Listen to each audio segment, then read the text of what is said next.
विजय वडेट्टीवारांच्या नेतृत्वात आज नागपुरात ओबीसीचा मोर्चा। विदर्भातील ओबीसी नेते आणि कार्यकर्ते मोठ्या संख्येने यामध्ये सहभागी होणार।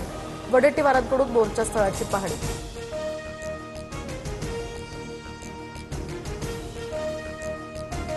दरम्यान ओबीसी मोर्चाच्या आधी या ठिकाणी विखेंकडून जरांगेंची भेट। तर याच वेळी विविध विषयांवर चर्चा झाल्याची माहिती। ओबीसी मोर्चाच्या पार्श्वभूमीवर या भेटीला महत्त्व।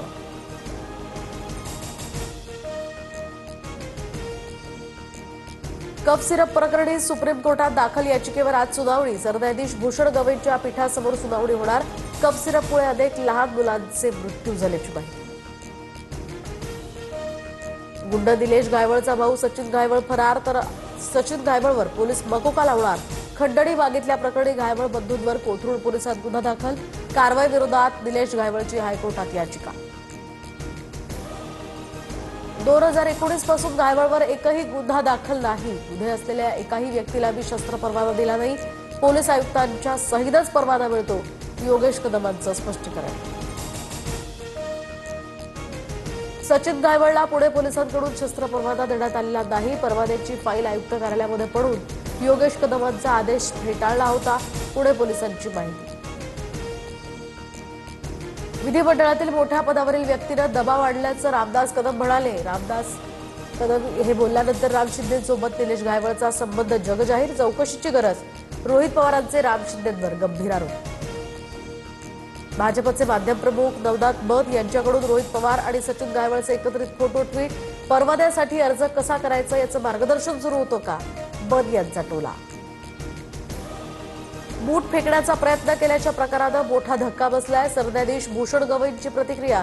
तर ही घटना माझ्यासाठी विस्मृतीत गेली आहे, गवईंचं वक्तव्य। खासदार निलेश लंकेंनी घेतली सरन्यायाधीशांवर बूट फेकणाऱ्या वकिलाची भेट। डॉक्टर बाबासाहेब आंबेडकरांचा फोटो आणि संविधानाची प्रत भेट दिली। शांततेच्या मार्गाने निषेध करण्यासाठी भेट घेतली, लंकेंची माहिती। तिसऱ्या दिवशी सुद्धा कोल्हापुरातील स्टील उद्योजकावरील आयकर विभागाचा छापा सुरूच। आयकर विभागाने उद्योगाशी संबंधित कागदपत्र ताब्यात घेतल्याची माहिती, सूत्रांची माहिती। भाजपची प्रदेश कार्यकारिणी लवकरच जाहीर होण्याची शक्यता। यादी मान्यतेसाठी दिल्लीला पाठवली। नव्या चेहऱ्यांना यामध्ये संधी मिळण्याची शक्यता।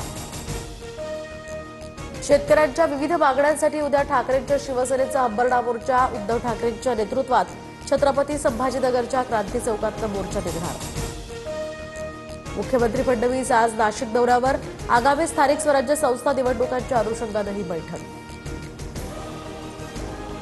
एसटीच्या ई बससाठी सुद्धा आता त्रैमासिक पास सवलत योजना लागू। तर 60 दिवसांचं भाडं भरून 90 दिवसांचा प्रवास करता येणार।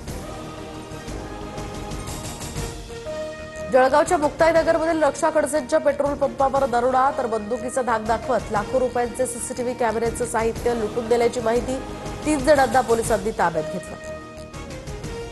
मेट्रो 3ला मुंबईकरांची पसंती। काल दिवसभरात 1,56,456 प्रवाशांचा मेट्रोनं प्रवास। आरे ते आता JVLR ते कप परेड मेट्रो मार्गावर मुंबईकरांचा एकाच दिवसात विक्रमी प्रवास। आज कर्जत खोपोली लोकल रद्द। कर्जत स्थानकावर प्री नॉन इंटरलॉकिंग कामासाठी विशेष वाहतूक ब्लॉक घेण्यात येणार। राज्यातील रस्ते आणि इतर वस्त्यांची जातीवाचक नावं बदलणार। ग्रामविकास विभागाचा शासन निर्णय जारी। ग्रामपंचायतींना प्रस्ताव देण्याचेही अधिकार। महापुरुषांच्या नावाला प्राधान्य।